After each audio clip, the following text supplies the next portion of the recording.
Acts chapter 18, verses 1 to 28. After these things Paul departed from Athens, and came to Corinth, and found a certain Jew named Aquila, born in Pontus, lately come from Italy, with his wife Priscilla, because that Claudius had commanded all Jews to depart from Rome Nagamugam, and came unto them. And because he was of the same craft, he abode with them, and wrought, for by their occupation they were tent makers. And he reasoned in the synagogue every Sabbath, and persuaded the Jews and the Greeks. And when Silas and Timotheus were come from Macedonia, Paul was pressed in the spirit, and testified to the Jews that Jesus was Christ. And when they opposed themselves, and blasphemed, he shook his raiment, and said unto them, Your blood be upon your own heads, I am clean, from henceforth I will go unto the Gentiles. And he departed thence, and entered into a certain man's house, named Justus, one that worshipped God, whose house joined hard to the synagogue. And Crispus, the chief ruler of the synagogue, believed on the Lord with all his house, and many of the Corinthians hearing believed, and were baptized. Then spake the Lord to Paul in the night by a vision, Be not afraid, but speak, and hold not thy peace, for I am with thee, and no man shall set on thee to hurt thee, for I have much people in this city. And he continued there a year and 6 months, teaching the word of God among them. And when Gallio was the deputy of Achaia, the Jews made insurrection with one accord against Paul, and brought him to the judgment seat, saying, This fellow persuadeth men to worship God contrary to the law. And when Paul was now about to open his mouth, Gallio said unto the Jews, If it were a matter of wrong or wicked lewdness, O ye Jews, reason would that I should bear with you.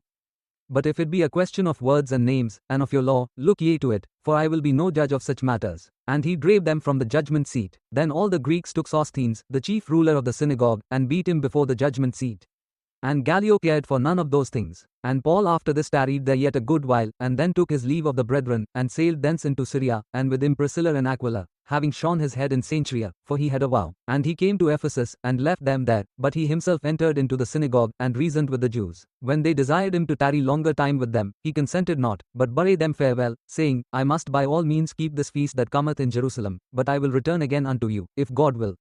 And he sailed from Ephesus. And when he had landed at Caesarea, and gone up, and saluted the church, he went down to Antioch. And after he had spent some time there, he departed, and went over all the country of Galatia and Phrygia in order, strengthening all the disciples. And a certain Jew named Apollos, born at Alexandria, an eloquent man, and mighty in the scriptures, came to Ephesus. This man was instructed in the way of the Lord, and being fervent in the Spirit, he spake and taught diligently the things of the Lord, knowing only the baptism of John. And he began to speak boldly in the synagogue, whom when Aquila and Priscilla had heard, they took him unto them, and expounded unto him the way of God more perfectly. And when he was disposed to pass into Achaia, the brethren wrote, exhorting the disciples to receive him, who, when he was come, helped them much which had believed through grace.